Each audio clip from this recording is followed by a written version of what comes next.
Aloshi arrest ചെയ്തു. അപ്പോ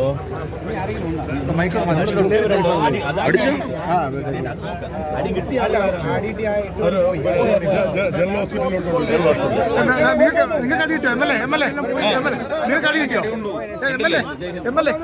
general കൈ കാണുമ്പോ അറിയാലോ പുള്ളി പറയട്ടെ. ഹലോ, പോലീസ് ആ സമയത്ത് പോലും ഒരു പ്രവർത്തകനെ വീണ്ടും ചോര ഒലിപ്പിച്ച് കിടക്കുന്ന ഒരു പ്രവർത്തകനെ പോലും വീണ്ടും മർദ്ദിക്കുന്ന സമയത്താണ് ഞാൻ ഇടപെടേണ്ടി വന്നത്.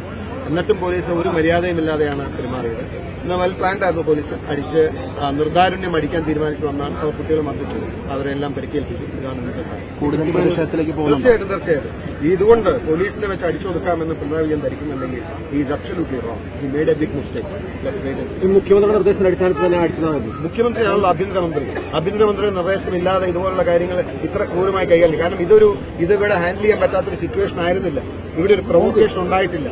സ്വാഭാവികമായിട്ടും പോലീസ് സാധാരണഗതിയിൽ ഇതുപോലുള്ള സമരങ്ങളെ സംഘർഷങ്ങളെ കൈകാര്യം ചെയ്യുന്ന രീതി ഞങ്ങൾക്കറിയാം. കാരണം എത്രയോ സമരങ്ങളിൽ ഞങ്ങൾ പങ്കെടുത്തിരിക്കുന്നു, ഞങ്ങൾക്കറിയാം എന്റെ രീതി. പക്ഷെ ഇന്ന് അടിക്കണമെന്ന് തീരുമാനിച്ച്, വളഞ്ഞിട്ടടിക്കണമെന്ന് തീരുമാനിച്ച് പെൺകുട്ടികളടക്കം ടാർഗറ്റ് ചെയ്ത് പോലീസ് അറ്റാക്ക് ചെയ്യായിരുന്നു. ഞാനതിന് ദൃക്സാക്ഷിയാണ്. ഞാനൊരു MLA, ഒരു ജനപ്രതി എന്ന നിലയിൽ പൂർണ്ണ ഉത്തരവാദിത്തോടുകൂടിയാണ് കേരളത്തിലെ പൊതുസമൂഹത്തോട് പറയുന്നത്. പോലീസ് അങ്ങേയറ്റം ക്രൂരമായി, പ്ലാൻഡായി, നിഷ്ഠൂരമായി വിദ്യാർത്ഥികളെ മർദ്ദിക്കുകയാണ്.